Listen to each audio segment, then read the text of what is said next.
at DPS Designs in the Forest of Dean, and we're going to be telling you why this company has 10 Hurco machines. That's quite a number, isn't it, Sebastian? Yeah, it is quite a few, and we've not got there overnight. We built over a period of time, but since we formed a really strong working relationship with Hurco, we've just gone from strength to strength. Well, we're going to take a little tour around their machine shop, but first of all, what is it that you're making here? And it's very exciting. I've never been to a company that does this. Yeah, well, we do a lot in the aerospace and automotive industry, but most people tend to get excited when we say that we make moulds for chocolates. Moulds for chocolates, and we've That's been right. looking at some of those moulds. The history here is that some of you were chocolatiers to begin Way back with. when, that's right. Yeah, and I now, mean, it's a bit of a change from making bunnies to make the moulds for bunnies and make the tooling, but it's a good transition when you really understand it, and actually having the reliability of the Hurco machines has really enabled us to go from strength to strength. Absolutely. And what is it that you desire from your Hurcos? What is the main thing that you go, this is what Hurco does right for us? I think it's consistency. The controls are all the same, really easy to use. You've got great spindle speeds on them and always a great finish off the tools. But really it's about the relationship, the fact that we know them really well, we work in partnership with them. And once you're bought into the system and the logic, you kind of want to stay there, you know? Right, okay, let's take a little bit of a tour around. So what machine have you got here and how many of these have you got? So this is 42. We've got 2 of these. We've also got 3 what we call 50s. So we've got 2 which we run wet, which are just for aluminium work, 1 which we work dry. So this is just setting up for an operation at the moment, which is about to just do a small modification. And then these are 2 wet machines. This one is dry for doing all of our jigs and fixture work, particularly for aerospace and automotive. Moving around, we have our sort of smaller machines. So we've got some 10s, we've got some 30s here. So why do you need such a scope of machine sizes then? What's important here for you? Well, we do anything from very large press tools for the back of a Zuzu pickup truck right down to a tiny chocolate. So, you know, you don't want to be machining something tiny on a big machine, or that you can. And certainly the bigger machines have enabled us to do a lot more in our engineering side of our business. But these smaller machines just beaver away, making little chocolates or the cores for the moulds, like all the time.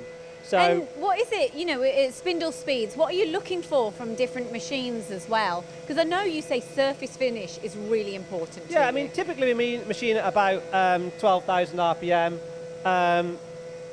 Ultimately, in time, our next purchase might be to just ramp that right up a lot higher to get just a gleam finish, basically, off the cores that we machine, particularly for injection molding tooling.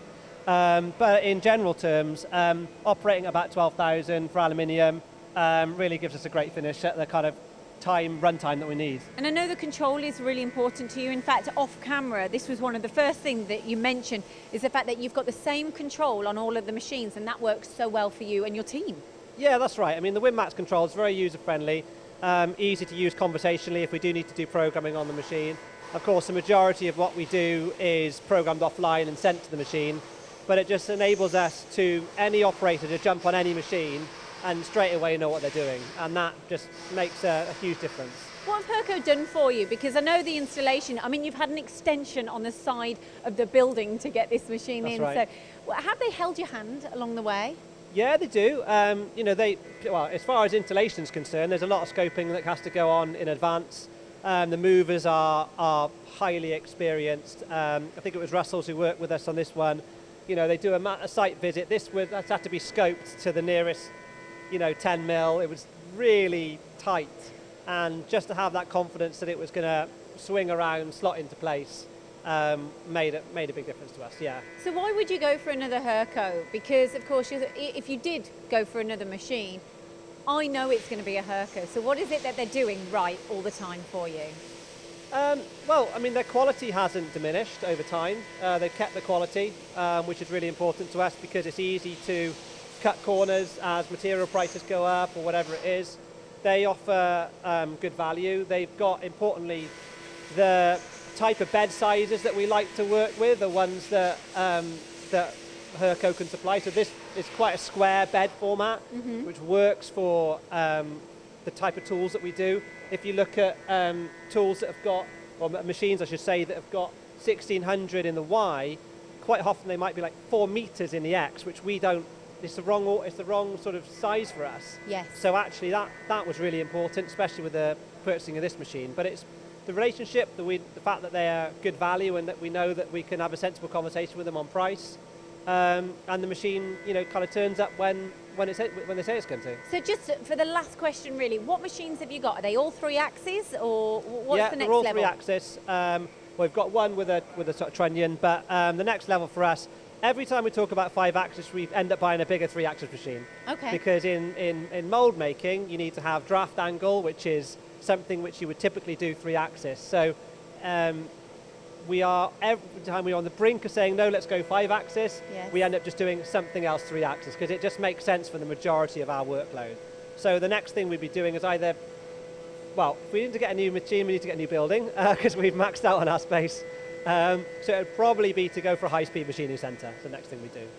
So you're happy then? Yeah, I'd say so. I mean, we can't ask for an awful lot more. The quality's there, the service is there. They're always supportive in trying to help us to make the right choice of machine, and they're not just trying to sell us down the river with you know, their next best gleaming thing. So yeah, we're happy.